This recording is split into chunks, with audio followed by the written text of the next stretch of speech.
lesson 2 of multi-take drum editing. This time we are going to be using some of the close mics as triggers to tell Logic where to make cuts. This way is a little bit more like Beat Detective. It's still not quite as intuitive as Beat Detective is, but it's a little bit better. It's not going to take quite as long, but it is a bit harder and more in depth. So you got to follow these steps precisely in order. All right. Hope you guys enjoy it.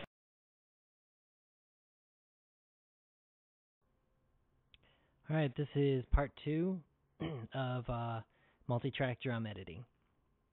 For this one, we are going to be using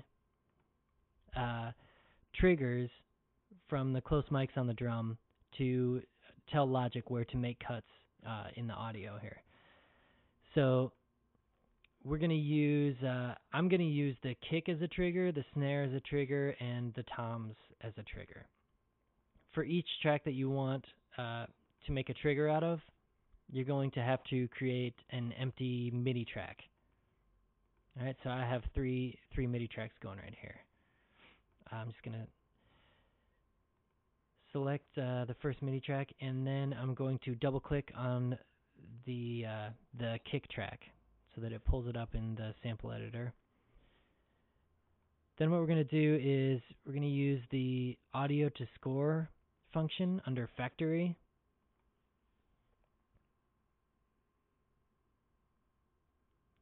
Hang on, I had this set for a different session. It defaults. It's going to default like this, where the velocity threshold is at 1 or 0, I think. No, it's at 1. You can't have a threshold of 0. But so it's going to default to 1, and you can see what's happening over here. It's looking at the audio and finding out where the transients are, and it's creating a white line wherever it thinks there are transients. So you see it got a white line right here for this drum hit, white line right here for this drum hit. But you can see in between the drum hits, it's creating these white lines right here. We don't want those white lines because there's no drum hit right here, and we don't want it to make any cuts where there's no drum hit. So the way to get rid of that is to increase the velocity threshold. Basically, what you're telling Logic is you want the waveform to be a certain level of loudness for it to see it and put a white line there. So you can see when we raise the velocity threshold, those white lines in between our waveforms disappear. That's what we want. Really quickly, just going to glance down, make sure that there's a white line for every kick that I have on my kick track.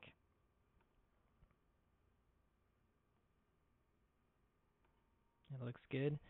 Then just hit process. It's going to open up the score window, but we don't need that, so I'm just going to close it out. And then I just want to show you what it did here. Okay, you can see here that it it made a MIDI region, and with MIDI notes wherever there is wherever there was a kick, basically. So we're going to use this to tell Logic where to make cuts later. All right, we're just going to repeat this process for the other tracks that we want to trigger the cuts.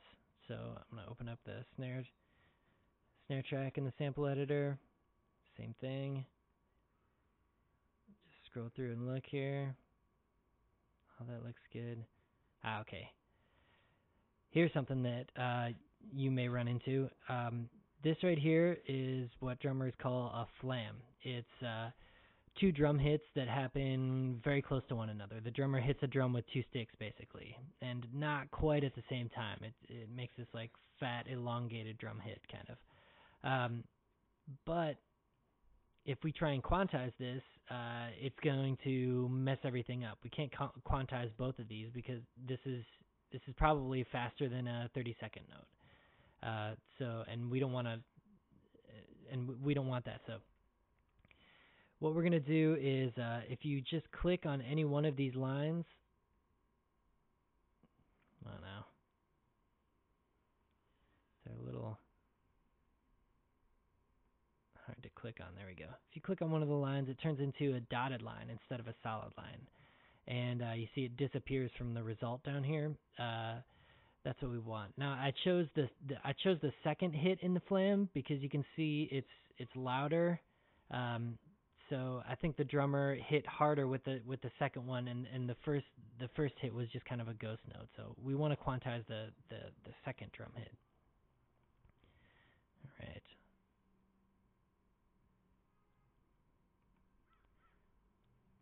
Let's see. Oh, I just made that on the same track. Let me drag it down here. All right. So now you see we have a kick MIDI track and a snare MIDI track. Just gonna do the toms.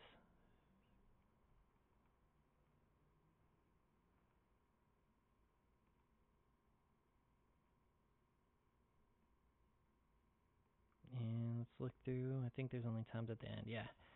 Okay, so again here, this must be like a low tom. Sometimes this happens with low toms. It makes like kind of like a warbly sound when it's hit, and it's reading some of the warbles. That's a very technical term, warble. It's reading some of the warbles as drum hits, and they're not drum hits. So I'm just going to raise the velocity threshold a little bit more until those white lines that are not on drum hits disappear. You want to make sure not to raise it too high so that it still gets. If you raise it too high, it'll start eliminating your actual drum hits. See how there's a drum hit here, and now there's no white line. It's not reading anything right there. It's because we raised the velocity threshold too high. So you want it just high enough so that it's going to get all of the hits. I'm going to hit process.